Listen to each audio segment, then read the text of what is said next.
मेज मैं बन चुकी हूँ जो कि हीलिंग में तुम्हारी मदद कर सकती है। तो हमारा पंखा बोलता है ठीक है, ऐसा बोल के वो उसकी बहन को लेके वहाँ से निकलने लगता है। फिर इसके बाद हमें दिखाते हैं कि हमारी पूरी गैंग यहाँ पे एंड्रेस के पास पहुंच गई होती है। वहाँ पे एक स्कूल की बच्ची बची हुई होती है, तो उसको ये लोग बचा लेते हैं। उसके बाद उस छेद में से 2-4 और चूहे निकलते, तो उस चूहे को देख के पूरी की पूरी गैंग एक साथ अपने मैजिक अटैक्स यूज करती है और इसमें 7 के 7 एलिमेंट्स होते हैं। ये लोग सारे मैजिक अटैक यूज करके इस छेद को बंद करने के लिए उसके ऊपर एक बड़ा सा पत्थर मारते हैं। लेकिन जैसे ये लोग ये पत्थर मारते हैं तो वो पत्थर छेद के अंदर डूब जाता है। फिर छेद में से बहुत सारे मॉन्स्टर्स बाहर निकलते हैं और यहाँ पे ऑलमोस्ट इनफाइनाइट नंबर के मॉन्स्टर बाहर निकल रहे। तो ये लोग सारे के सारे अपने मैजिक को कंबाइन करके इन सब मॉन्स्टर्स को मारते रहते हैं। मीनवाइल हमें दिखाते हैं कि हमारा जो ये आइस बॉय होता है उसके साथ जो उसका दोस्त होता है, ये लोग ये सब देख के बोलते हैं कि अरे ये मेज लोग तो हमारे प्लान में दाखिल दे रहे हैं, तो हमें जाके इन्हें खत्म करना चाहिए। ऐसा बोल के ये दोनों उड़ी मार के जाते हैं इन लोग के ऊपर अटैक करने के लिए। मीनवाइल हमारा पंखा जो कि होता है मो फैन, वो उसकी बहन शिंगा को लेके जा रहा होता है एंट्रेंस के पास, लेकिन वो तभी एक रॉन्ग टर्न मारता है और बोलता है कि नहीं बहन, मैं तुझे पहले प्रोटेक्टिव बैरियर के पास लेके जाऊंगा और वहां तुझे छोड़ दूंगा। मैं नहीं चाहता कि तू ये सब खतरा मोड़ ले। लेकिन तभी उसके सामने आ जाता है ये व्हाइट वाला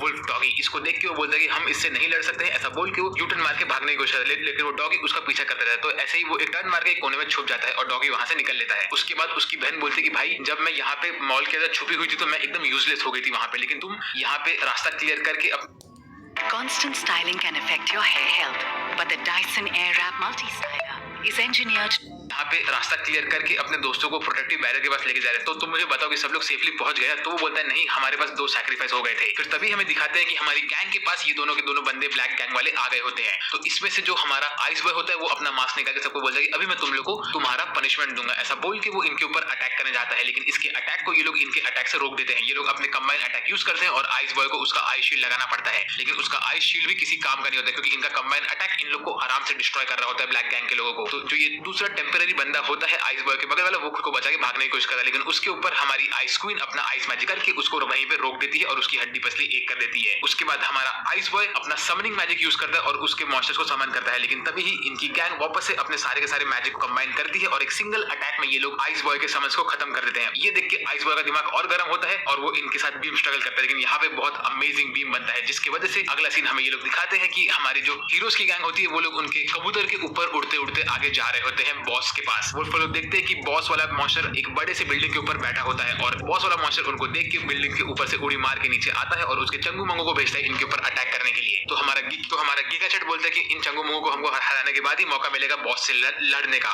तो वो ऐसे ही देखता है कि उसके सामने एक वुल्फ भाग भाग के आ रहा होता है, तो वो सिंगल फायर अटैक यूज करके एक ही अटैक में इस वुल्फ को खत्म कर देता है। उसके ठीक बाद वो अगला अटैक करने वाला होता है कि तभी उसके टीममेट्स बोलते हैं कि सर आप आराम करिए, इन लोग को हम संभालेंगे, आप क्योंकि अकेले ऐसे इंसान हो जो कि लड़ सकता है इस बड़े बॉस से। तो हम चाहते हैं कि आप आपकी सारी की सारी मैजिक को एक साथ कंजर्व रखो ताकि आप बॉस से लड़ सको। मीनवाइल इसके चंगू मंगू को तो हम लोग देख लेंगे। तो ये बोलता है ठीक है। उसके बाद ऐसे ही इसके गैंग के लोग आगे आगे बढ़ते रहते हैं और धड़ाधड़ इन सब चंगू मंगू को मारते रहते हैं। इनके पास हर एक टाइप की मैजिक होती है, lightning magic, water magic, fire magic, ice magic, ground magic, हर एक टाइप का मैजिक होता है इनके पास। और हमारा हीरो जो कि होता है बॉस, वो एकदम गीगा चैट की तरह इन सबके डेड बॉडीज के थ्रू चल चल के आगे जा रहा होता है और इसके सामने हर मॉन्स्टर खत्म हो रहा होता है, किसी का गला कट रहा होता है, कोई फ्रीज हो रहा होता है और हमारा गीगा चैट एकदम शांत से चलता रहता है। लेकिन तभी ये टकलू के ऊपर एक मॉन्स्टर हमला कर देता है और टकलू उधर ही खत्म हो जाता है। ऐसे ही फिर ये लोग आगे बढ़ते रहते हैं अटैक करते हुए, लेकिन ये मॉन्स्टर्स भी इनको खाते रहते हैं और एक एक करके सारे के सारे इसके साथी मरने लगते हैं। लेकिन हमारा बॉस एकदम हीरो की तरह चलता रहता है और एंड में हमें दिखाते हैं कि एनिमी के सारे मॉन्स्टर्स चंगू मंगू खत्म हो चुके हैं और बॉस के भी सारे के सारे साथी खत्म हो गए। अब सिर्फ हमारा बॉस बचा है और तो और हमारा गीगा चैट बचा है। ये लोग हवा में उड़ के जाते हैं और हमारा गीगा चैट ये बॉस मॉन्स्टर के ऊपर हमला करने लगता है। वो इसके ऊपर फिजिकल अटैक करता है, तो बॉस मॉन्स्टर दूर भाग के एक अपने मुंह से वेव वाला अटैक मारता है जो कि गीगा चैट को बहुत जोर से लगता है और गीगा चैट उड़ के दूर गिर जाता है। लेकिन वो उड़ के वापस से आगे आता है और वो अपना फायर मैजिक यूज करता है बॉस के ऊपर और बॉस को तो कवर अप करता है। लेकिन ये वाला जो मैजिक होता है ये असल में ज़ोडिएक लेवल का मैजिक होता है जो कि नेबुला के ऊपर आता है और हमारा गीगा चैट अकेला ऐसा इंसान है पूरे इस सिटी में जिसके पास ज़ोडिएक लेवल का मैजिक है। और ये वाला मैजिक इतना इंसेन होता है कि इसने पूरे आसमान में एक सन बना दिया होता है। और इस अपने आप पाड़ के खाना सीख गया ना तू? कौन? ये फील्ड्स कहाँ से आई? इसने खाई है। कहाँ से? यहाँ पे पैकेट पड़े थे, उसमें जब मैंने एक दे दिया निकाल कर और पूरा का पूरा पैकेट फाड़ कर खा गया। और यहाँ पे पड़े थे फीड्स के पैकेट, उसको दिए थे, अभी पीऊ लेके गई थी और यहीं रख दिए थे, मैंने फाड़ कर खा गया। क्या हुआ? यो था तो दे अब इसके खा लेगा यो। मैं क्या करूँ, इसमें मेरी कोई गलती थोड़ी ना है भाई। इसका नाम ले ले, इसका दो सारा नाम। हमने कुछ नहीं खाया, इसने ही खाई है। तो इसको भर तो दे इसमें। इस मैजिक के अंदर वो बॉस चल रहा होता है और ये अटैक हमारा मोफैन और शिंगा दोनों ही देख लेते हैं और ये लोग इसको देख के आगे बढ़ते हैं। तभी मोफैन बोलता है कि मुझे जाके मेरे दोस्तों की मदद करनी पड़ेगी जो लोग वो एंट्रेंस को सील कर रहे हैं। तभी हमें दिखाते हैं कि यहाँ पे हमारे हंटर से गैंग के ऊपर एक व्हाइट वाला बॉय आ गया होता है और वो इनके ऊपर हमला कर रहा होता है और इसके सामने ये लोग ऑलमोस्ट हार मान चुके हैं। लेकिन तभी यहाँ पे हमारा मोफैन अपने बाइक पे आता है और एक हीरो वाली एंट्री मारता है। उसके ठीक बाद वो चल के जाता है ये व्हाइट बॉय के पास और अपनी सारी की सारी फायर पावर अनलिश कर रहा है। सब लोग बोलते हैं अच्छा मोफैन के पास नेबुला लेवल का पावर आ गया है। फिर वो उसका एक सिंगल फायर अटैक में जो कि स्टार चार्ट का मैजिक होता है फायरी फिस्ट, उससे वो इस व्हाइट बॉय को ऑलमोस्ट चला देता है। तो व्हाइट बॉय वापस से अपने गड्ढे में घुस जाता है और उसी के साथ मोफैन उस गड्ढे को सील भी कर देता है। तो ऐसे ही मोफैन की एंट्री को सील कर दिया होता है। मतलब यहाँ पे मोफैन सबसे ज्यादा इफेक्टिव रहा था। तभी हमें दिखाते हैं कि हमारा आइस बॉय पीछे छुपा हुआ होता है और बोलता है कि इस सिटी को मैं डिस्ट्रॉय करके तुम सबको खत्म कर दूंगा। मीनवाइल हमारे सारे के सारे नॉर्मल से लोग ये फाइट को देख रहे होते हैं। यहाँ तक कि हमारी आइस गर्ल भी इस फाइट को दूर से देख रही होती है और उसको उन लोगों को कुछ नहीं दिखता होता है। फिर इसके बाद अभी हमारा जो बॉस है उससे हमारे किकी का चैट लड़ रहा है। अब इनकी फाइट में आगे क्या होगा वो जानने के लिए आपको चैनल को सब्सक्राइब करना पड़ेगा क्योंकि इसका सीजन 3 में बहुत जल्दी लेके आने वाला चैनल पे। मैं वापस से बोल रहा हूँ 9000 लाइक्स को क्लियर कर दो।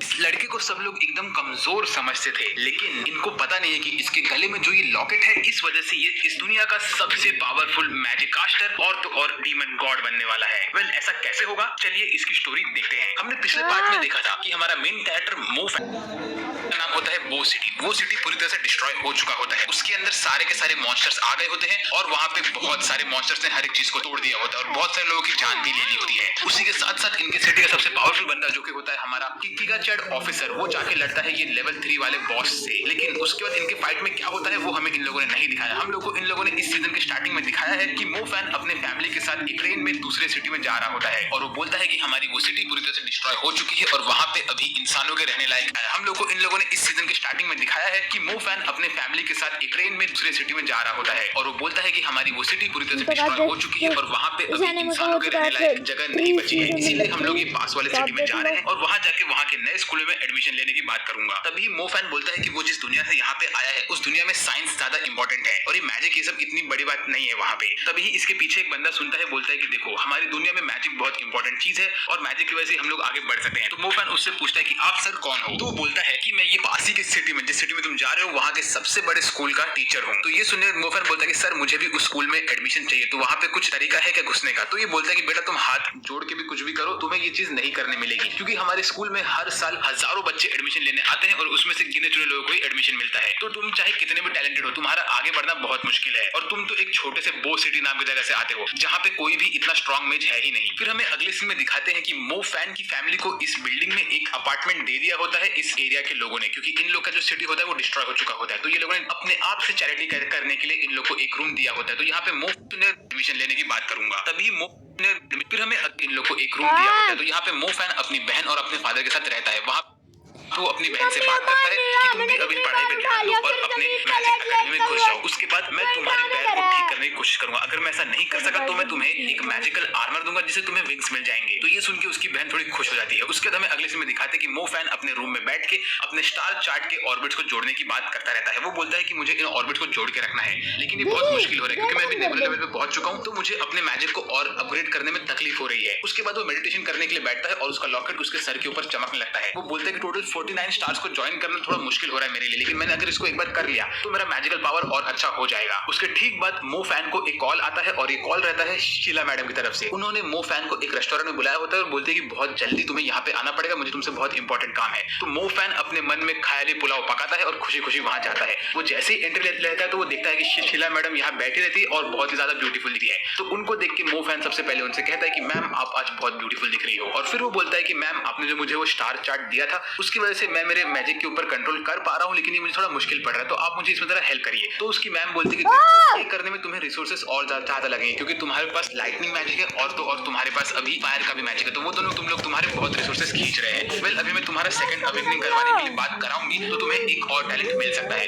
वेल मैं यहाँ पे इसलिए बुलाई थी, मैं तुम्हें वो बताती हूँ। असल में तुम्हें वो बंदा दिख रहा है बाहर, तो बाहर हमें दिखाते हैं कि एक बंदा होता है जिसने टोपी पहन के रखी होती है। शीला मैडम बोलते हैं कि वो असल में ब्लैक गैंग का बंदा है और मैं एक नॉर्मल टीचर नहीं हूँ, मैं बिलोंग करती हूँ होली चर्च को, और मेरा मिशन ये था कि मुझे उस बंदे का पीछा करना है। लेकिन असल में प्रॉब्लम ये हो गया कि हमारे होली चर्च के लोग बहुत कम हो गए क्योंकि हमारे सिटी डिस्ट्रॉय हो चुका था। इस वजह से हमें इस बंदे को पकड़ना पड़ेगा क्योंकि यहाँ पास ही में एक रिवर था जो कि पिछले 4-5 दिनों में पूरी तरह से ड्राई हो चुका है और ये बंदा वहाँ पे जा रहा है और वहाँ जाके कोई तो गलत काम करने वाला है। तो हमें इसे रोकना है क्योंकि ये एक ईवल मेज है और इसने बहुत सारे लोगों को मारा भी है। फिर मोफैन बोलता है कि मैम ये काम मैं क्यों करूँ, ये काम आप ही कर लो। तो उसकी मैम बोलती है कि ये काम मैं ही करने वाला हूँ लेकिन मुझे तुम्हारा सपोर्ट भी चाहिए इसमें। तो मोफैन बोलता है इससे मुझे क्या मिलेगा। तो शीला मैडम बोलेगी तुम्हें जो चाहिए मैं तुम्हें वो दूंगी। तो मोफैन उनसे क्रिस्टल बॉल मांगता है। तो शीला मैडम बोलती है ठीक है मैं तुम्हें वो दे दूंगी लेकिन अभी के लिए तुम ये बुक्स पकड़ो और इसको अपने पास रखो, ये तुम्हारी हेल्प करेंगी। फिर हमें अगले सीन में दिखाते हैं कि ये टोपी वाला बंदा आगे बढ़ता रहता है और वो लोगों से पूछता है कि आगे जाने का रास्ता कहाँ से है और इसका पीछा मोफैन करता रहता है। लेकिन तभी यहाँ पे शीला मैडम आती है और वो शैडो मैजिक यूज करके आती है। तो मोफैन बोलता है कि मैम आप शैडो मैजिक भी यूज कर सकती हो, ये तो बहुत अच्छी बात है। उसके बाद शीला मैडम मोफैन को पकड़ के वहां से गायब कर लेती है उसको, क्योंकि यहाँ पे कुछ और लोग आए होते हैं। जो लोग यहाँ पे आए होते हैं उन लोग को चाहिए होता है एक फायर स्पिरिट और मोफैन यहाँ पे शीला मैडम से चिपका हुआ रहता है और उनकी सारी बातें सुनता है। तभी शीला मैडम मोफैन को धक्का मार के दूर कर देती है, बोलती है तुम मुझसे इतना चिपक क्यों रहे हो। वेल यहाँ पे हमको ये मालूम पड़ता है यहाँ पे दो ग्रुप आए होते हैं। एक ग्रुप होता है डोंगफांग फैमिली का और एक ग्रुप होता है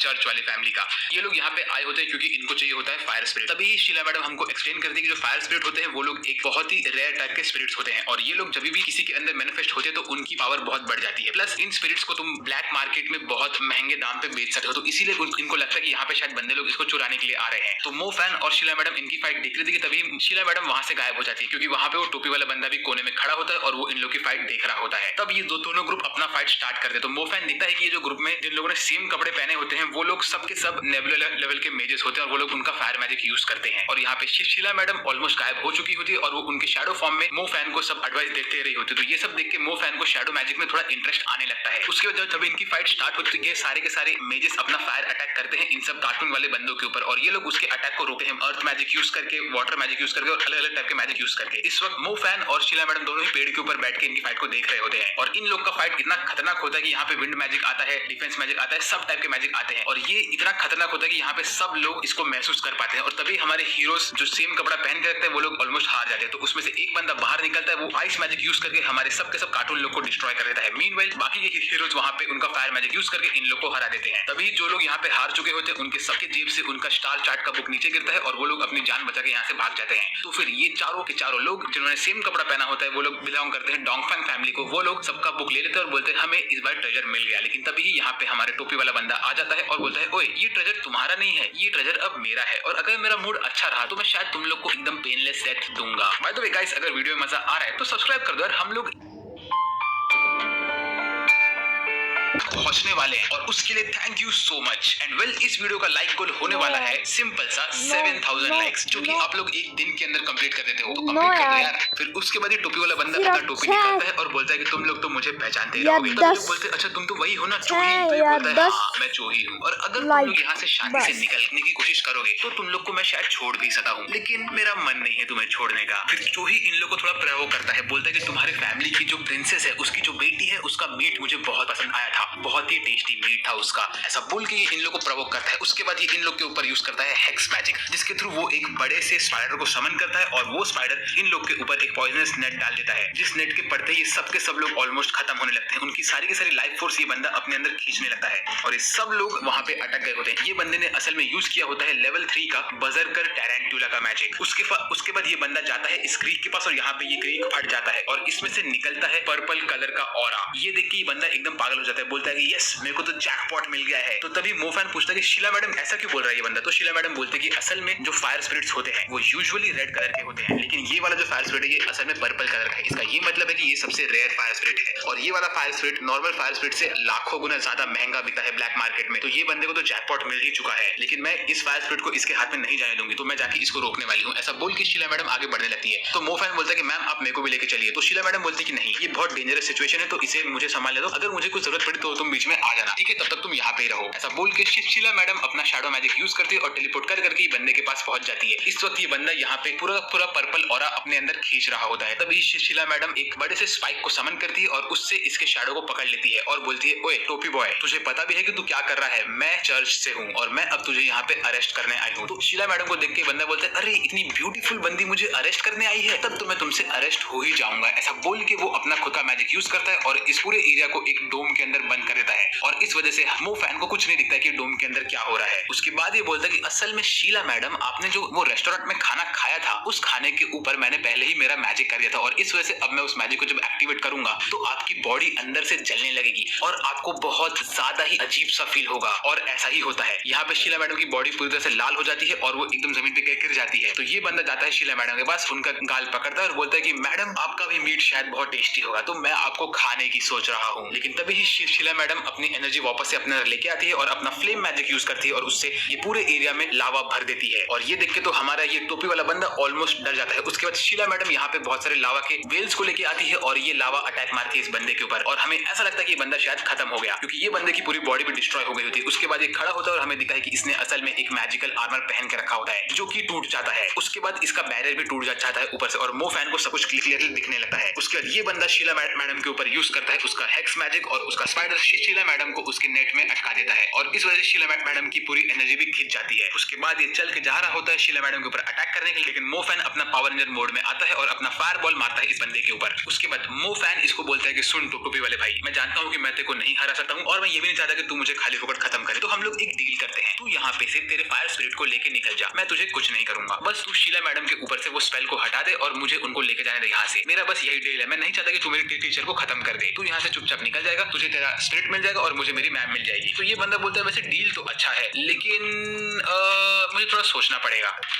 फिर ये बंदा बोलता है ठीक है मुझे ये डील मंजूर है, लेकिन पहले मैं यहाँ से स्पिरिट को लूंगा, उसके बाद ही तुम्हारी शीला मैडम को मैं ठीक करूंगा, वरना नहीं कर रहा मैं ऐसा। तो मो फैन बोलता है अरे यार तुम ऐसा क्यों सोच रहे हो। मो फैन यहाँ पे असल में टाइम ले रहा होता है और जैसे ही मो फैन का थोड़ा टाइम हो जाता है वो बोलता है बेटा तू अब गया। ऐसा बोल के मो फैन इसके ऊपर अपना लाइटनिंग मैजिक यूज करता है और मो फैन का लाइटनिंग मैजिक इतना खतरनाक होता है कि उससे ये बंदा ऑन द स्पॉट खत्म हो जाता है और वहां पे सीधे एक रिंग गिर जाता है। उसके बाद मो फैन चल के जाता है शीला मैडम के पास और बोलता है मैम आप ठीक होगी नहीं, लेकिन मैम मो फैन को अपने पास नहीं आने देती थी। वो बोलती है ओए मुझसे दूर रहे, मेरा बॉडी इस वक्त बहुत गर्म है और मैं कुछ भी कर सकती हूँ, तू पहले जा और यहाँ जाके वो फायर स्पिरिट को अपने अंदर ले ले। ये मुझे नहीं करना चाहिए लेकिन तुझे वो स्पिरिट को अपने अंदर लेना पड़ेगा, वरना वो स्पिरिट यहाँ से हमेशा के लिए निकल जाएगी। तो मो फैन जाता है और स्पिरिट को अपने अंदर लेने लगता है और जैसे ही मो फैन वो स्पिरिट को अपने अंदर लेता है तो वो उसके नेबुला वाले एरिया में पहुंच जाता है और वहां पे जो उसका फायर वाला नेबुला होता है उसके अंदर ये पूरी स्पिरिट घुस जाती है और वो इवॉल्व हो जाता है। उसके बाद शीला मैडम अपने मन में बोलते कि ये लड़का बहुत ही ज्यादा लकी है कि ये मेरे साथ यहाँ पे आया और इसको अभी फायर स्पिरिट मिल चुका है, मुझे ये वाला बैटल किसी हायर अप वाले बंदे को दे देना चाहिए ताकि फायर स्पिरिट कुछ अच्छे हाथों में होता है। लेकिन ठीक है मो फैन के पास फायर स्पिरिट है तो मुझे कोई इशू नहीं है। फिर इसके बाद मो फैन अपना शर्ट शीला मैडम को देता है और उनके कंधे पे हाथ रख के उनको आगे लेके जा रहा होता है। उसके बाद मो फैन शीला मैडम से 2-3 सवाल पूछता है, लेकिन मैम बोलती है मुझे इस वक्त मूड नहीं है तुम्हारे सवाल का जवाब देने का, तो तुम थोड़ा टाइम मुझे कुछ मत करो। उसके बाद हमें अगले सीन में दिखाते हैं ये लोग एक टैक्सी में बैठ के आगे जा रहे होते हैं और मो फैन वापस से फायर स्पिरिट के बारे में सोच रहा होता है। तो शीला मैडम उसको बोलती है कि अभी तुम्हारे पास जब फायर स्पिरिट आ चुका है तो तुम ऑलमोस्ट सारे के सारे फायर मैजिक के लिए इम्यून हो चुके हो, तुम्हें कोई भी फायर मैजिक का कुछ भी अटैक नहीं होगा अनलेस तुम्हारे ऊपर कोई और पावरफुल फायर स्पिरिट वाला बंदा अटैक करे। और उस वक्त शीला मैडम की बॉडी पूरी कांपने लगती है। फिर हमें अगले सीन में दिखाते हैं कि असल में शीला मैडम अपने को कंट्रोल नहीं कर पा रही होती और वो मो फैन को किस करने की कोशिश करती है। तो यहाँ तो भाई हमारे बंदे के मजे ही मजे हो चुके हैं और ये सब चीज उनके टैक्सी का ड्राइवर देख रहा होता है। तो मो फैन ड्राइवर को बोलता है ओ भाई तू तेरे काम से काम रख, लेकिन तब तक शीला मैडम को उनकी अकल वापस से आ जाती है तो वो मो फैन को धक्का मारती है। उसके बाद मो बोलता है कि अरे यार ये क्या हो रहा है मैम, आप मुझसे दूर क्यों जा रहे हो। तो वापस से शीला मैडम उसको किस करने की कोशिश करती है और ये लोग ऑलमोस्ट किस कर ही लेते हैं कि उनका दिमाग वापस से उनके पास आ जाता है और वो मो फैन को फिर से धक्का मारती है और दूर हो जाती है और यहाँ पे ड्राइवर मो फैन के ऊपर बहुत हंसता है। फिर हमें अगले सीन में दिखाते हैं कि मो फैन एक गार्डन में बैठा हुआ होता है और वहाँ पे वो उसके फोन से शीला मैडम से वॉइस नोट पे बात कर रहा होता है। तो उसको मैडम ने बोला होता है कि मो फैन तुम उस सब चीजों के बारे में भूल जाना जो भी कल हमारे बीच में हुआ था। तो मो फैन बोलता है मैडम आप टेंशन मत लो, मैं इस चीज का रिस्पॉन्सिबिलिटी लूंगा। तो ये सुन के शीला मैडम बोलती है कि मो फैन तुम्हें पता है कि मैं होली चर्च को बिलोंग करती हूँ और मुझे ना अगर मैंने किसी भी इंसान को मार दे तो मेरा खून माफ किया जाएगा, तो क्या तुम चाहते हो कि मैं वो तुम्हारे ऊपर यूज करूँ। तो मो फैन बोलते हैं कि नहीं मैडम भूल जाइए इस सब चीजों को, अब हम इस टॉपिक पे बात नहीं करते हैं। तो उसके बाद शीला मैडम उसको बोलते हैं कि हाँ मो फैन मुझे याद है कि तुम्हें तुम्हारा सेकंड अवेकनिंग करवाना है तो मैं उसके लिए तुम्हारा हेल्प करूंगी, तुम उसका टेंशन मत लो। फिर हमें अगले सीन में दिखाते हैं कि हमारा पंखा गया होता है सेकंड अवेकनिंग करवाने के लिए उस एरिया में, जहाँ पे वो घुसने के बाद वहाँ की अकाउंटेंट से बात करता है और बोलता है कि मेरा यहाँ पे रिजर्वेशन पहले ही हो गया तो आप प्लीज मेरे को लेके चलिए। तो वो मो फैन को लेके जाती है वो वाले रूम में और वहाँ पे बैठा होता है मेन आदमी। वो बोलता है कि अबे शाने लड़के तूने मुझे लाख रुपए दिए हैं इस चीज के लिए, तो देखो थंडर मैजिक अवेकन कराना है ना। तो मो फैन बोलता है नहीं मुझे थंडर अवेकन नहीं कराना है, मुझे तो शैडो मैजिक अवेकन कराना है। तो वो बोलता है अच्छा अच्छा ठीक है चल बैठ जा। ऐसा बोल के वो मो फैन को एक क्रिस्टल बॉल देता है। फिर मो फैन उस क्रिस्टल बॉल के ऊपर हाथ रखता है तो ये अच्छे लोग वहां से बाहर निकल जाते हैं। बोलते कि सेकंड अवेकनिंग के लिए तुम्हें हमेशा एक क्लोज रूम में ही करना है। तो मो फैन जैसे सेकंड अवेकनिंग के लिए घुसता है तो उसके सामने एक ब्लैक कलर का ऑर्ब आता है और वो होता है असल में शैडो मैजिक। तो मो फैन बोलता है कि यस मेरे को मेरा तीसरा टैलेंट मिल चुका है। लेकिन तभी ही उसका ऑर्ब वापस से ग्लो करने लगता है और इस वक्त वो ट्रांसपेरेंट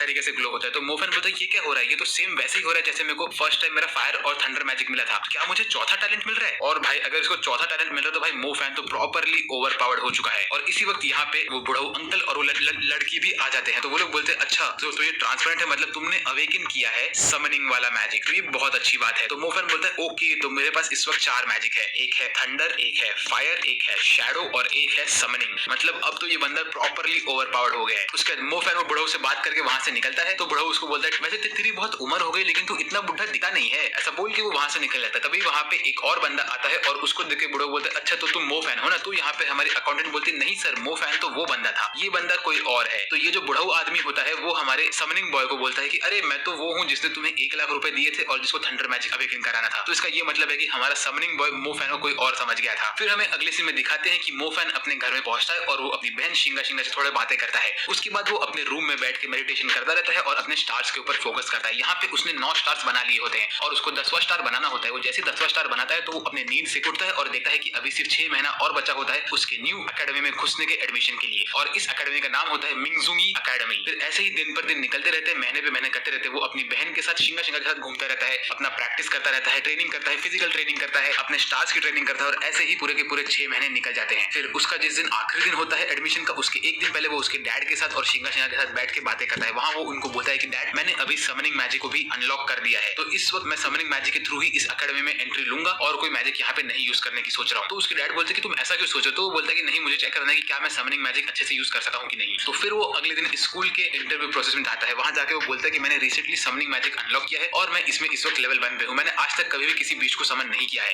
तो क्या आप मुझे आपके स्कूल में एडमिशन दोगे? तो ये लोग बोलते हैं कि तुमने अगर सिर्फ समनिंग मैजिक आता है तो तुम्हें और कोई मैजिक आता है? ये बोलता है कि मैं आपको नहीं बता सकता हूँ। तो ये लोग बोलते हैं कि अरे भाई अगर तुम्हें सिर्फ समनिंग आता है और तुमने अब तक कभी समनिंग यूज भी नहीं किया है तो यार हम तुम्हें एडमिशन कैसे दे, तुमने इतने साल बर्बाद कैसे कर ले तुम्हारे लाइफ के? तो मो फैन बोलता है कि नहीं सर मैं आपको दिखाऊंगा कि मैं कितना अच्छा हूँ। तब से इसमें ये बुढ़ऊ बोलता है कि हमारे पास एक बंदा और है, वो बंदे के पास अर्थ मैजिक है और वो उसके अर्थ मैजिक से बहुत कुछ कंट्रोल कर सकता है, तो मैं उसे सीट देना चाहता हूँ। तो मो फैन बोलता है नहीं सर प्लीज आप मेरे लिए कुछ सोचिए। तो ये बोलता है ठीक है मैं तुम्हें 1 हफ्ते का टाइम देता हूँ, तुम किसी भी एक छोटे लेवल 1 बीस्ट को समन करके मेरे पास लेके आओ, अगर तुमने ऐसा कर लिया तो मैं शायद तुम्हें एडमिशन दे सकता हूँ। मो फैन बोलता है ओके सर, ऐसा बोल के वहां से निकल लेता है। फिर हमें अगले सीन में दिखाते हैं कि मो फैन ने शीला मैडम को कॉल किया होता है और उनसे बोला होता है कि मैम आप प्लीज मेरे को समनिंग में हेल्प करिए। तो शीला मैडम बोलती है ओके मो फैन, ऐसा बोल के वो मो फैन से मिलती है इस ब्रिज के ऊपर। उसके बाद वो मो फैन को लेके जाती है एक बंद जगह पे और बोलती है हम यहाँ पे बैठ के प्रैक्टिस करेंगे, फिर पहुंच जाओगे, वहां जाकर तुम्हें वहां ये बोलता है कि मुझे ये ऐसे समन। उसके बाद वो मो फैन को लेके जाती है एक बंद जगह पे और बोलती है हम यहाँ पे बैठ के प्रैक्टिस करेंगे। फिर हमें अगले सीन में दिखाते हैं कि मो फैन का जो ओपोनेंट होता है वो होता है ये मोटू आदमी और ये एक लेवल 2 का मैच होता है। ये बोलता है कि मुझे ये ऐसे समनिंग वाले बंदे से क्यों लड़ना है, चलो ठीक है हम लोग का फाइनल बैटल होने वाला है और जो बंदा ये बैटल जीतेगा उसी को स्कूल में एडमिशन मिलेगा और मैं इस बंदे को तो आराम से हरा दूंगा क्योंकि समनिंग वाले मैचेस मेरे सामने कुछ नहीं है। फिर हमें दिखाते हैं कि इन लोग का बैटल स्टार्ट होता है और मो फैन अपना समन करने के लिए बैठता है। तभी मो फैन वापस से उसके फ्लैशबैक में जाता है जहाँ पे उसने शीला मैडम के साथ ट्रेनिंग की होती है। वहां पे शीला मैडम उसको हेल्प करती है हर चीज करने में और बोलती है कि मो फैन तुम जब समन करोगे तुम एक दूसरे डायमेंशन में पहुंच जाओगे, वहां जाकर तुम्हें वहां के बीस्ट से दोस्ती करनी पड़ेगी, तुम्हें जाके देखना पड़ेगा कौन सा बीस्ट तुम्हारे साथ मिलता जुलता है और तुम तो ही उस बीस्ट को उस डायमेंशन से अपने डायमेंशन में लेके आ सकते हो। ये थोड़ा टीडियस प्रोसेस लेकिन मैं तुम्हारा हेल्प करूंगी इसमें। तो मो फैन अपने समनिंग मोड में जाता है और वो उस दूसरे डायमेंशन में पहुंच जाता है। वहां पहुंचने के बाद वो हर एक बीस्ट को देखता है और एक एक करके सारे के सारे बीस्ट के आसपास भागता रहता है। वो बोलता है कि मुझे सबसे बेस्ट बीस्ट को ढूंढना पड़ेगा, ऐसा बोल के वो अंदर ही अंदर भागता रहता है। तभी उसको दिखता है ये ब्लू वाला डॉगी। इसको देख के मो फैन बोलता है कि हाँ मुझे तुम ही चाहिए। फिर हमें दिखाते हैं कि मो फैन इस डायमेंशन में इस बीस्ट के ऊपर रस्सी मार के उसके गले को खींच के अपने पास ला रहा होता है, लेकिन वो बीस्ट मो फैन से दूर भागने लगता है। तो रियल वर्ल्ड में मो फैन के मुंह से खून निकलने लगता है। तो ये देख के हमारा बुढ़ऊ बोलता है कि मो फैन तुम किसी भी बीस्ट को जबरदस्ती अपना दोस्त या अपना समन नहीं बना सकते हो, तुम्हें उसके साथ प्रॉपर स्पिरिचुअल बॉन्ड जोड़नी पड़ेगी, प्रॉपर समनिंग करो वरना तुम खत्म भी हो सकते हो। तो फिर मो फैन वापस से उस बीस्ट के पास जाता है और वो उसके सामने बैठ के मेडिटेशन करता है और वहां जाके वो अपना समनिंग मैजिक यूज करता है जिसके थ्रू वो बीस्ट के ऊपर एक बड़ा सा सर्कल बनता है और उससे वो बीस्ट के ऊपर वो सर्कल गिरता है और ऐसे ही वो बीस्ट मो फैन का समन बन जाता है। फिर मो फैन उसके पास जाता है और उसको गले लगा लेता है। उसके बाद रियल वर्ल्ड में मो फैन उस बीस्ट को समन करता है और जैसे ही मो फैन उस बीस्ट को समन करता है ये देख के सब लोग शॉक हो जाते हैं। ये लोग बोलते हैं कि इस बंदे ने इसके पहले ही अटेम्प्ट में एक लेजेंडरी आर्च वुल्फ को समन कर दिया है जो कि कोई छोटी मोटी बात नहीं है। फिर ये आर्च वुल्फ को देख के हमारा मोटू बोलता है कि ओए तूने ही एक आर्चवुल्फ को समन किया, लेकिन ये तेरा पहला समन है तो मैं इसे आराम से हरा सकता हूँ, मैं एक लेवल 2 का मेज हूँ बेटे, ऐसा बोल के वो मोफैन को चैलेंज करता है। उसके बाद हमारा ब्लू डॉगी ये मोटू के ऊपर एक अटैक करता है और मोटू वेव प्लेन करके एक अटैक यूज करता है और ब्लू डॉगी से दूर भागता है। उसका ब्लू डॉगी मोटू के पीछे पड़ता है और उसके ऊपर अटैक पे अटैक करता रहता है, लेकिन मोटू उसके अटैक को डॉज करने की कोशिश करता है और भागता रहता है वहां से। फिर उसके बाद मोटू यूज करता है उसका आइस मैजिक और बोलता है कि मेरे पास 2 टैलेंट है बेटे, ऐसा बोल के वो ये आइस चेन से हमारे डॉगी को बांध देता है। तो ये देख के मोफैन बहुत भड़क जाता है, तो सब लोग खड़े होकर बोलते हैं कि ओए बस करो ये मैच बंद करो, ये मैच बंद करो। तो मोटू को लगता है कि सब लोग शायद मोटू को बोल रहे हैं, लेकिन सब लोग असल में जाते हैं हमारे पंखे के पास, क्योंकि इसका रीजन ये होता है कि हमारा मोफैन उसका लाइटनिंग मैजिक यूज करने वाला होता है और वो पूरी तरह से एकदम गुस्से में होता है। वो बोलता है कि अगर तूने मेरे ब्लू डॉगी के ऊपर हमला किया है तो मैं तुझे जिंदा नहीं छोड़ूंगा। फिर सारे के सारे टीचर जब मोफैन को रोक लेते हैं तो मोफैन शांत होता है और बोलता है ठीक है डॉगी तू वापस से अंदर आ। इसके बाद यहाँ पे ये बुढ़ऊ जाता है मोफैन को, बोलता है बेटा तुम्हारे पास अगर थंडर मैजिक था तो तुमने हमें पहले क्यों नहीं बचा, स्ट्रॉन्ग बन जाएगा। और फिर ये वाला है जहाँ पे तुम लोग अगर ये पार्टी में जीत गए तो तुम लोग को मिले, तो मुझसे पट नहीं रही है, तो मैं सोचा यहाँ पे एक बंदी पटा लूंगा, लेकिन ये क्या हो रहा है यार, तभी उनके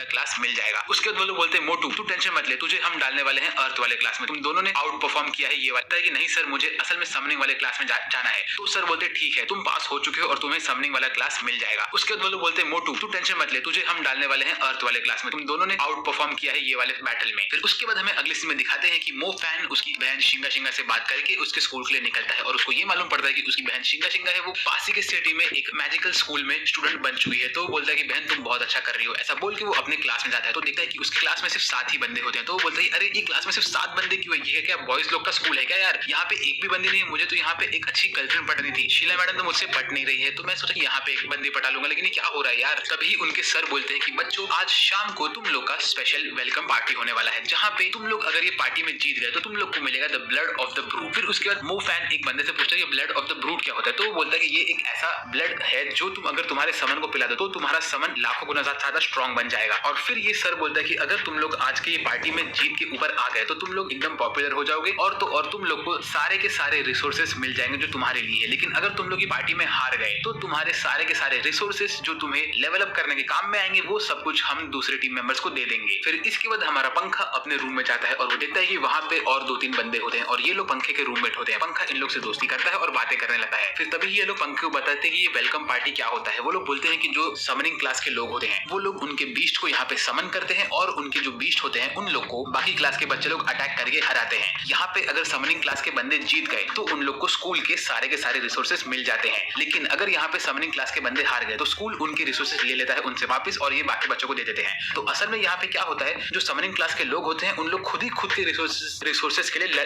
लड़ते रहते हैं। अगर यहाँ पे वो लोग हार गए तो उनका लॉस है और वो लोग अगर जीत गए तो उनका कुछ प्रॉफिट नहीं है। यहाँ पे ये यही होता है वेलकम पार्टी में। और यहाँ पे तुम्हें शाना बनने का भी मौका मिलेगा। अगर तुम तुम्हारे बीच से यहाँ पे जीत गए तो सारी लड़कियां तुम्हारे ऊपर फिदा हो जाएगी हमारे पंखे, और क्या पता हमारे स्कूल की जो गॉडेस है निंगी जो वो भी तुम्हारे प्यार में पागल हो सकती है। तो ये सुन के मोफैन बोलता है कि चलो ये बात तो थोड़ी अच्छी लग रही है मुझे। फिर उसके बाद मोफैन रात के टाइम पे अपने स्कूल के छत पे बैठ के मेडिटेशन कर रहा होता है और सोच रहा होता है कि उसको यहाँ पे बहुत सारे रिसोर्सेज लगने वाले हैं, क्योंकि उसके पास 4 मैजिकल टैलेंट्स है और इसीलिए उसको जब इन टैलेंट्स को और लेवल अप करना पड़ेगा तो उसको बहुत सारे रिसोर्सेज लगेंगे। तो इसीलिए वो यहाँ पे हार नहीं सकता है, उसे कैसे भी करके रिसोर्सेज कमाने पड़ेंगे। तभी वो बोलता है कि उसको याद आता है कि शीला मैडम ने उससे वादा किया होता है कि उसको जब भी उनकी मदद पड़ेगी तो यहाँ पे भागते भागते आएंगी उनकी हेल्प करने के लिए। फिर उसके बाद वो अपने डॉगी को वापस से समन करता है और जाके अपने ब्लू डॉगी से मिलता है और ब्लू डॉगी से मिलने के बाद वो उसको अपना जो लॉकेट होता है उससे थोड़ी मैजिकल एनर्जी दे देता है। तो गाइस अभी मैं आप लोगों से एक क्वेश्चन पूछता हूँ, हमें इस ब्लू डॉगी का नाम क्या रखना चाहिए इस एनिमे में? जो भी कमेंट को सबसे ज्यादा लाइक्स मिलेंगे मैं उसी कमेंट से इस ब्लू डॉगी का नाम रखने वाला हूँ नेक्स्ट वीडियो से। फिलहाल के लिए इस वीडियो में मैं ब्लू डॉगी को बुलाने वाला हूँ सोनिक, क्योंकि सोनिक द हेजहॉग एक ब्लू कलर का हेजहॉग है और ये उसी की तरह दिखता है मुझे। लेकिन आप लोग में से जो बंदा सबसे बेस्ट नाम कमेंट करेगा मैं उसी नाम से ब्लू डॉगी को बुलाऊंगा नेक्स्ट एपिसोड में। तो फटाफट अपने कमेंट नीचे डाल दो। उसके बाद जब सोनिक को नया एनर्जी मिल जाता है तो वो अपने ऊपर पंखे को बैठा के यहाँ से वहां भागने लगता है। फिर अगले सीन में हमें दिखाते हैं कि मोफैन अपने रूममेट के साथ चल रहा होता है और तभी उसका रूममेट बोलता है कि अरे पंखे तू तेरे दोस्त लोगों के साथ क्यों नहीं है? तेरे जो क्लासमेट्स है वो सब लोग वहां बाहर बैठ के अपने बीच को समन करके उसके ऊपर ट्रेनिंग कर रहे हैं, लेकिन तू यहाँ पे अकेला है। तो पंखा बोलता है कि मुझे उनकी जरूरत नहीं है, मैं उनसे बहुत आगे हूँ। लेकिन तभी हमारे मोफैन का सर दुखने लगता है। तो वो बोलता है कि ओ नो, ये तो बहुत प्रॉब्लम की बात है। ऐसा बोल के वहां से भागता है तो देखता है कि उसका जो सोनिक होता है वो असल में यहाँ पे एक कबूतर से लड़ रहा होता है और ये कबूतर सोनिक को बहुत बुरी तरह से मार रहा होता है और यहाँ पे सोनिक की हालत खराब हो गई होती है। तो यहाँ पे मोफैन आके हमारे सोनिक को बचाता है। उसके बाद बोलता है कि सोनिक तुम्हारी हालत इतनी खराब क्यों हो गई है, चलो तुम मैजिक ले लो मेरे लॉकेट से और अभी थोड़ा रेस्ट करो। उसके बाद हमें अगले सीन में दिखाते हैं कि सारे के सारे बच्चे स्टेडियम में बैठ गए होते हैं उनके फाइट के लिए रेडी होते हैं और हमारे सारे के सारे समनिंग बॉयज पीछे खड़े होकर रहते हैं। तो यहाँ पे एक बंदा शाना बन के बोलता है कि ये जो मोफैन नाम का बंदा है ये तो हमारे साथ कुछ कर ही नहीं सकता है, ये कभी हमारे साथ था ही नहीं और ये छोटे गांव से आया हुआ है, हम लोग को इसकी कोई जरूरत नहीं है, हम लोग ऐसे ही जीत जाएंगे। फिर उसके बाद हमारा बुढ़ऊ इन लोग को हमारे जो समनिंग बॉयज होते हैं उन लोग को इंट्रोड्यूस करता है और वो लोग अंदर आते हैं। तभी ये लड़की इस बंदे से बात करके बोलती है कि अरे वो तो मोफैन है, ये मेरे समनिंग फैसिलिटी में आया था और इस बंदे के पास एक स्पेशल समनिंग मैजिक है और तो और इसके पास थंडर पावर भी है। और तभी ही हमारे समनिंग बॉयज में से ये बंदा सबसे पहले आगे आता है और बोलता है कि मैं पहले लड़ूंगा और उसके सामने होती है सैंड वाली टीम। वो लोग उसके सामने खड़े होते हैं और बोलते हैं कि हम तुझे अभी खत्म कर देंगे बेटा। लेकिन तभी हमारा ये स्टाइलिश हेयर स्टाइल वाला बॉय समन करता है उसके ब्लू बीस्ट को और ये बंदा एक व्हाइट कलर का स्कॉर्पियन होता है और ये बहुत खतरनाक होता है। इसको देख के सब लोग की हालत टाइट हो जाती है। फिर हमें दिखाते हैं कि ये जो व्हाइट स्कॉर्पियन होता है ये धड़ाधड़ बच्चों के ऊपर हमला करता है और उनको लेफ्ट राइट आता रहता है। तभी ये जो टोपी वाला बंदा होता है इसके ऊपर स्कॉर्पियन खतरनाक अटैक करने वाला होता है। तो एक टीचर वहां पे उसकी हेल्प करता है और एक बड़े से पत्थर को समन करता है। तो ये टोपी वाला बंदा उस पत्थर के ऊपर कूद के हमारे स्कॉर्पियन के ऊपर हमला करता है और स्कॉर्पियन को ब्लाइंड करता है। लेकिन तो भी ये स्कॉर्पियन ब्लाइंड होने के बाद भी इसके ऊपर हमला करता है और इसको डिस्ट्रॉय करता है और ये बंदा उड़ के जाके गिरता है एक गटर में।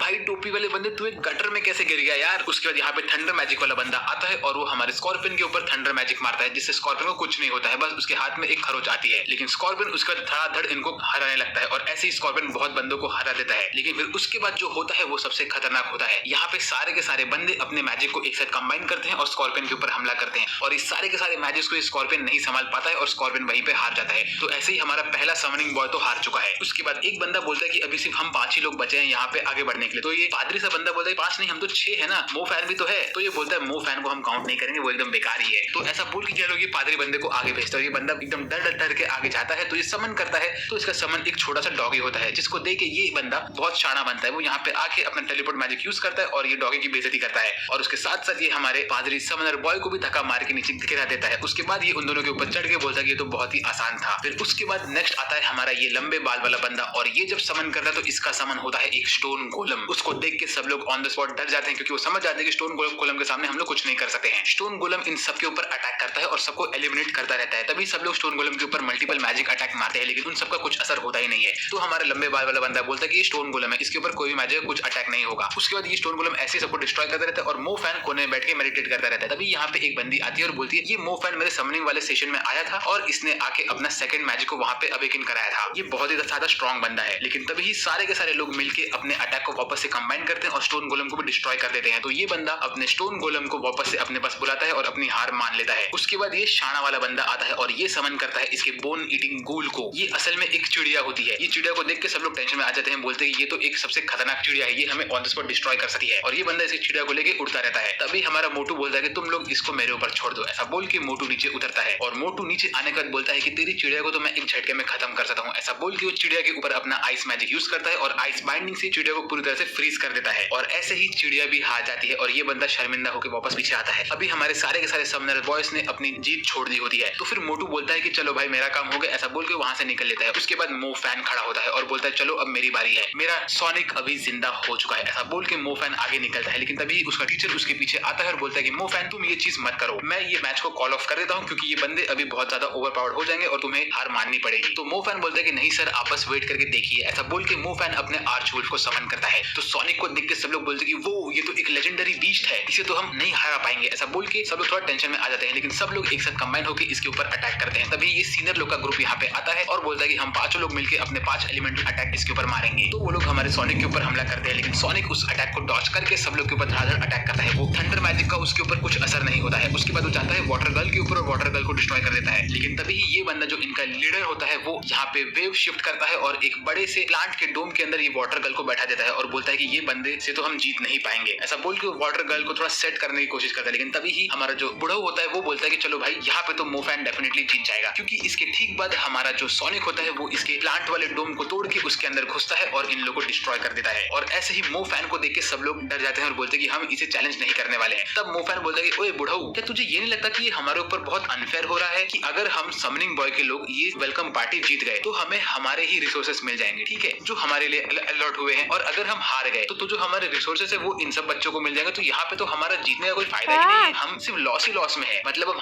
क्या हारेंगे तो हमारे रिसोर्सेज जाएंगे और हम जीतेंगे तो हमें हमारे रिसोर्सेज ही मिलेंगे। हमें कुछ और एक्स्ट्रा नहीं मिल रहा है और हमें सिर्फ 100 बंदों को हराना है। तो तब हमारे बुढ़ो बोलते कि नहीं, मैं तुम लोग के लिए एक चीज और रखा है, अगर तुमने 200 बंदों को हरा दिया तो मैं तुम्हें ये पूरे स्कूल का रिसोर्सेज दे दूंगा। तो मोफैन बोलता है अच्छा अगर ऐसी बात है तो मैं इन सब के सब बच्चों को चैलेंज करता हूँ, सब लोग आके मेरे ऊपर एक साथ अटैक करो, मैं तुम सबको हरा सकता हूँ और तुम सारे के सारे बच्चों का रिसोर्सेज अपने पास ले सकता हूँ। फिर मोफैन का ये अनाउंसमेंट सुन के सारे बच्चे बोलते हैं ये बंदा तो बहुत ज्यादा शाना बन रहा है, ये हम 5000 स्टूडेंट्स को एक साथ हराएगा ऐसा बोल रहे हैं, चलो इसको सबक सिखाते हैं। एक तो ये पता नहीं कहाँ से आया है और यहाँ पे आके बहुत शाना बनने लग रहा है यार, ये तो इसको हम लोग तोड़ेंगे। ऐसा बोल के सब लोग आते हैं मोफैन के ऊपर अटैक करने के लिए, लेकिन उसका डॉग ही इन सबको एक एक करके हराने लगता है। तभी ये लोग अपने मल्टीपल अटैक्स मारते हैं और लेवल 2 के मेज यहाँ पे आके हमला करते रहते हैं इसके ऊपर। लेकिन हमारा सोनिक इन सब के अटैक को अपने अंदर एब्जॉर्ब करता है और इनके ऊपर हमला करता रहता है। तभी एक बिग शॉट यहाँ पे आता है जिसका नाम होता है जुंगा लिफिंगा। ये जो लफंगा बंदा यहाँ पे आता है तो ये बोलता है कि ओए तूने मुझे अपसेट कर दिया, अब मैं तुझे दिखाता हूँ मेरी ताकत। यहाँ पे आके ब्रिटानिया द लाफिंग काउ लाया है क्रीमी चीज बस 10 रुपए। लेकिन सोनिक अगले ही अटैक में इसको हरा देता है। फिर उसके बाद यहाँ पे ये नॉर्मल सी लड़की आती है और बोलती है कि नहीं हम इसे रोक सकते हैं, ये हमारे रिसोर्सेस हमसे नहीं खींच सकता है। ऐसा बोल के वो इसके ऊपर फायर मैजिक यूज करती है, लेकिन हमारा सोनिक इसको भी हरा देता है। उसके बाद मोफैन बोलता है कि तुम लोग मेरा कुछ नहीं कर सकते। तभी एक बंदा इसके ऊपर प्लांट मैजिक यूज करता है और सोनिक के पैर को बांध देता है, लेकिन तभी सोनिक उसके बंधे हुए पैर को भी वापस से तोड़ के ठीक कर देता है और बोलता है कि तुम लोग को मैं आराम से हरा दूंगा। फिर तभी ये लफंगा बंदा थोड़ा जानबूझ के चीटिंग करता है, वो जाके हमारे मोफैन के ऊपर हमला करता है। तो मोफैन अपना थंडर मैजिक यूज करता है, जो देख के बंदा एकदम टेंशन में आ जाता है, बोलता है कि तुम्हारे पास दो टैलेंट है। और ये देख के हमारा जो ये स्पाइकी बॉय होता है वो सर को बोलता है कि सर ये तो चीटिंग है, ये बंदा समनर के ऊपर अटैक नहीं कर सकता। तो सर बोलते हैं कि नहीं, रूल ये नहीं है, रूल ये है कि समनिंग क्लास लड़ेगी बाकी सारे के सारे क्लास से, तो ये फेयर है। उसके बाद मोफैन अपना थंडर मैजिक इस बंदे के ऊपर यूज करता है और लफंगा वहां पे बेहोश हो जाता है। उसके बाद हमें अगले सीन में दिखाते हैं कि मोफैन एकदम से भड़क गया होता है, बोलता है कि मैं तुम में से किसी को माफ नहीं करने वाला हूँ। ऐसा बोल के वो अपने सोनिक को बोलता है कि इनके ऊपर अटैक करो। सोनिक आधे बच्चों पे अटैक करता है और आधे बच्चों के ऊपर मोफैन अपना थंडर मैजिक मारता है और ऐसे ही मोफैन ने बहुत सारे बच्चों को हरा दिया होता है। तभी यहाँ पे स्कूल का हीरो जाता है जो कि अपने आप को बहुत शाना समझता है। ये बोलता है कि ओए अब मैं तुझे समझाऊंगी तू कहाँ से है, तूने यहाँ पे आके मेरे स्कूल में मेरे लोगों के ऊपर बेइज्जती कैसे की, तेको लगता है कि मैं तेरे को मेरे स्कूल का सारा रिसोर्सेस लेने देगा क्या,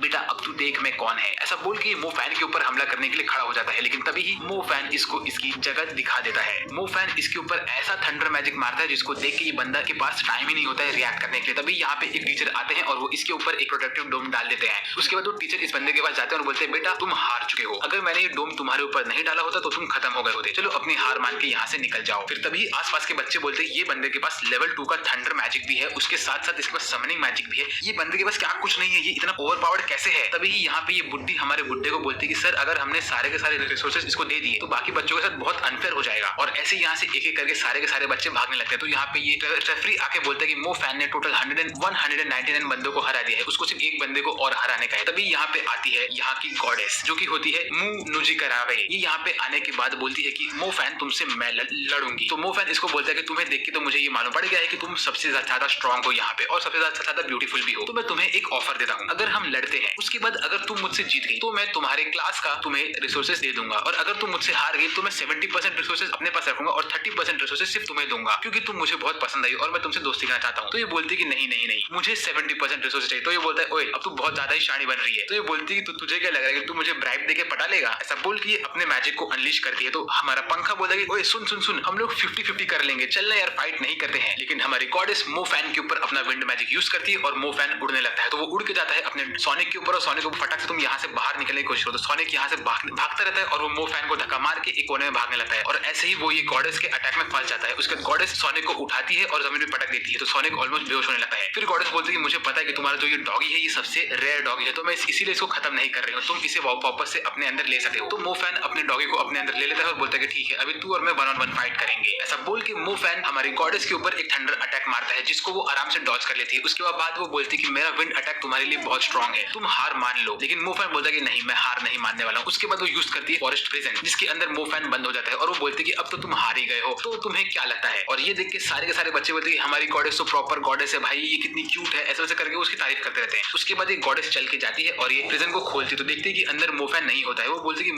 मोफैन तुम कहाँ पे गए। और तभी मोफैन अपने शैडो वाले मैजिक को यूज करता है और गॉडेस के पीछे आके उसको एक थंडरबोल्ट मारता है। तो जैसे ही बंदी को थंडरबोल्ट पड़ता है तो वो बोलती बोलती है तुम्हारे पास शैडो टैलेंट भी है, तुम्हारे पास तो टोटल 3 टैलेंट है, ऐसा कैसे हो सकता है, तुम इतने ओवरपावर्ड कैसे हो। तो मोफैन बोलता है तुम्हें ये नहीं बोलना है, तुम्हें तो कुछ और बोलना है, बोलो बोलो। तो वो बोलती है कि हाँ मैं हार गई हूँ। और इसी तरह मोफैन पूरे 200 लोगों को हरा देता है, यहाँ तक कि वो इनके स्कूल के सबसे पावरफुल बंदी को भी हरा देता है। उसके बाद यहाँ पे आते हैं बुढ़ऊ और बोलते हैं कि मोफैन तुम ये जीत चुके हो और इसीलिए तुम्हें पूरे के पूरे स्कूल के सारे रिसोर्सेस मिल जाएंगे। और तो और मैं सबको ये बोलना चाहता हूँ कि मोफैन एक छोटे से बो सिटी से आया हुआ जो सिटी डिस्ट्रॉय हो चुका है। उसके बाद भी मोफैन एक गरीब फैमिली को बिलोंग करता है, उसके बाद भी वो इतने टॉप लेवल पे आ गया है, तो इसीलिए मुझे प्राउड फील हो रहा है मोफैन के ऊपर।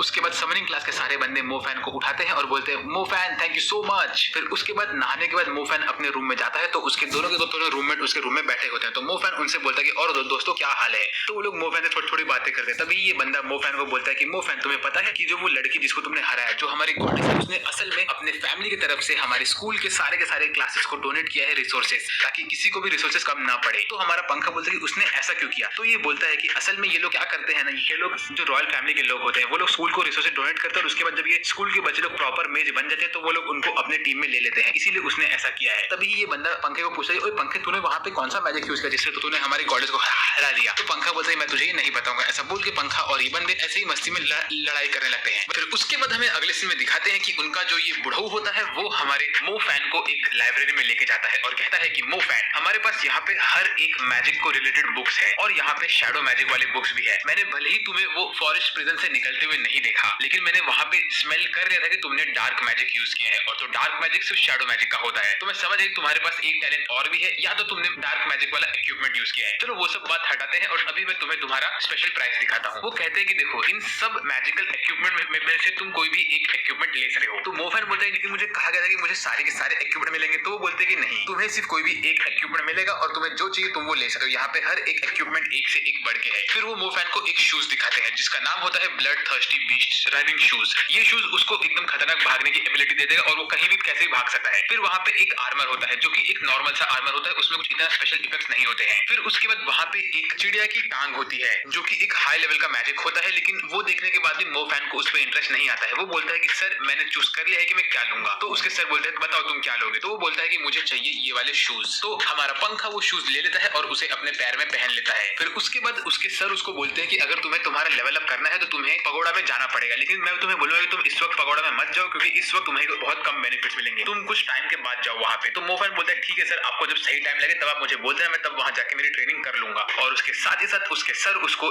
अपना क्रेडिट कार्ड दे देते हैं और बोलते हैं कि इसके अंदर 2 मिलियन पैसे हैं, तुम इसको जाके अपने लिए यूज कर लो। तो मोफैन उनके हाथ से वो क्रेडिट कार्ड लेता है, लेकिन उसके सर उसे वो क्रेडिट कार्ड इतना आसानी से नहीं देते हैं। उसके सर उसको लंबा भाषण देते रहते हैं और ऐसे ही एंड में उसको 2 मिलियन पैसे मिल जाते हैं। फिर उसके बाद मोफैन अपने क्लास से बाहर निकलता है और सोचता है कि उसे एक लाइटनिंग स्पिरिट की जरूरत है और वो बहुत महंगा आएगा। ऐसा सोच के वो अपने रास्ते पे आगे बढ़ता रहता है और ऐसे ही वो एक हंटर्स के एसोसिएशन में घुस जाता है। वहां घुसने के बाद वो अपने आप को रजिस्टर करता है, लेकिन वहां का जो बंदा होता है वो बोलता है कि तुम एलिट हंटर के रैंक पे नहीं आ सकते क्योंकि तुम्हारा रैंक बहुत कम है। तो मैं तुम्हें कहूंगा कि तुम जाओ एक हंटर के क्लब में, वहां जाके तुम थोड़ा ट्रेनिंग करो, थोड़े लोग मॉन्स्टर्स को मारो और थोड़ा एक्सपीरियंस कलेक्ट करके आओ। फिर मोफैन उस बंदे से एड्रेस लेता है और वो जाता है ट्रेनिंग क्लब में। ये हंटिंग क्लब का नाम होता है चिंग टिंग हंटिंग क्लब। जैसे ये इस घर के अंदर घुसने वाला होता है तो यहाँ पे एक बगल में छोटी बच्ची बैठी होती है और वो बोलती है कि मैं तेरा इंटरव्यू नहीं लूंगी, तू चुपचाप यहाँ से निकल जाए क्योंकि तू एक छोटा बच्चा है। तो ये बोलता है कि अबे छोटी बच्ची तो तू है और तू मुझे ऐसा क्यों बोल रही है। तब से वहाँ पे एक सुंदर अमीर लड़की चल के आती है जिसको देख के ये बच्ची उसको क्लब के अंदर ले लेती है और ये इन लोग की एक क्लाइंट होती है। ये अंदर एंट्री लेने के बाद ही हमारा जो ओल्ड बुढ़ऊ होता है उसको बोलती है कि सर मैं आपको एक जॉब देने के लिए आई हूँ, प्लीज आप मेरे हस्बैंड को पकड़ लीजिए, वो एक मॉन्स्टर बन चुके हैं। क्योंकि मैंने कल जब भी उनके कपड़े धोए तो मुझे उनके कपड़े में बहुत सारा खून दिखाई दिया और मुझे बहुत डर लग रहा है कि वो शायद से मेरे बच्चे को मार देंगे जो कि बहुत छोटा है, तो प्लीज आप मेरी मदद करिए। ऐसा बोल के वो रोने लगती है और वो बहुत सारे पैसे आगे कर देती है, लेकिन हमारा बुढ़ऊ इसके इस ऑफर को रिजेक्ट कर देता है और उसको यहाँ से भगा देता है। तो मोफैन बोलता है कि सर आपने ऐसा क्यों किया, आपने उसकी मदद क्यों नहीं की। तो बुढ़ऊ बोलता है कि देखो बेटा तुम अभी नए हो इस चीज में, यहाँ पे जो दिखता है वैसा नहीं होता है। वो जो लड़की है ना वो शायद खुद एक मॉन्स्टर है, क्योंकि यहाँ पे कुछ समय पहले उसके हस्बैंड आए थे और उन्होंने मुझे पैसे दिए और पूरा स्टोरी बताया कि उनकी जो वाइफ है शायद से वो मॉन्स्टर है और वो जानबूझ के अपने बेटे को मारने की कोशिश कर रही है। तो इसमें असली मॉन्स्टर इन दोनों में से कौन है वो मुझे नहीं पता है और यही मिशन मोफैन मैं तुम्हें देता हूँ क्योंकि ये तुम्हारा पहला मिशन होने वाला है।